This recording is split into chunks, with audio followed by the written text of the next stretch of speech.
Kalau sekiranya korang adalah pengguna For Honor, korang kena tengok video ni sampai habis. Macam gini sebenarnya, tak adalah menakutkan sangat, saja je. Pada minggu lepas, Honor ada je buat event besar dekat MWC di 2026. Apa benda tu? MWC tu iaitu stand for Mobile World Congress. Tahun ni dia orang buat dekat Barcelona lah. So Honor ada launch macam-macam benda yang menarik lah dekat sana. One of them, bagi aku yang paling aku berkenan, yang aku paling teruja iaitu Honor Robot Phone lah. Seperti kau tengok dia macam ada gimbal terkeluar tu, yang macam ala-ala DJI tapi bukan DJI tapi dia macam lah gimbal macam itu. Memang sangat menarik lah, unik lah design. Aku tak pernah tengok phone yang design macam gini. Sebab kalau bagi siapa yang follow smartphone punya news, smartphone kan lately ni bentuk design semua nampak stagnan je, nampak lebih kurang je. Tapi yang ni nampak sangat unik, memang nampak sangat menarik lah Honor Robot Phone ni. So that's why itulah my top 1 lah, apa yang paling aku berkenan, yang memang aku looking forward lah, iaitu Robot Phone. Secondly iaitu humanoid robot.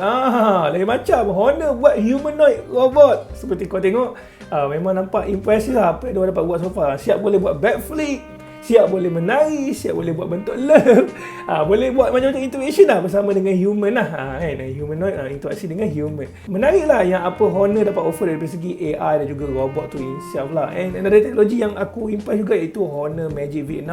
Seperti yang kau tengok juga, dia punya Honor Magic V6 ni walaupun dia sebuah foldable phone, tapi dia punya durability tu memang sangat power lah. First of all, dari segi dia punya ketahanan air tu memang kau letaklah dalam kolam mana pun memang tak akan rosak. And secondly, dia punya ketahanan hinge tu pun memang sangat kuat, sampai kan kalau kita nak tutup dekat dalam air pun tak ada masalah. Ada juga orang buat testing, dia gunakan hinge tu buat sebagai zipline pun tak ada masalah, still survive. When it comes to durability untuk Magic V6 tu memang sangat padu lah. Walaupun dia sebuah foldable phone tapi memang padu. Dia punya colour yang warna merah tu pun.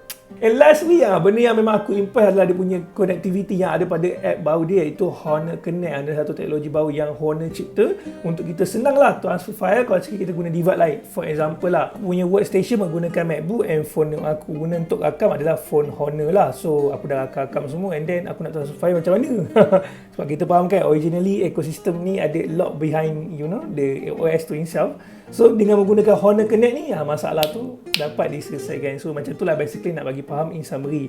Aku ada buat video lebih detail. Kalau sekali kau nak tahu lebih detail lah setiap benda-benda yang aku cerita ni, aku dah buat dah video sebelum ni. Aku dah cover setiap topik-topik showcase dia. So overall, itu adalah 3 benda yang memang aku looking forward, and memang aku teruja lah dengan apa yang Honor announce pada MWC di 2026. Bagi korang pula, apa benda yang korang teruja and korang looking forward dekat Honor MWC di 2026. Kalau sekiranya kau boleh tengok lagi apa yang dia orang announce masa MWC di 2026, kau boleh tengok video aku sebelum ni. Aku ada kupas setiap topik tersebut. And kalau sekiranya kau dah tengok apa benda yang kau excited, boleh komen down below guys.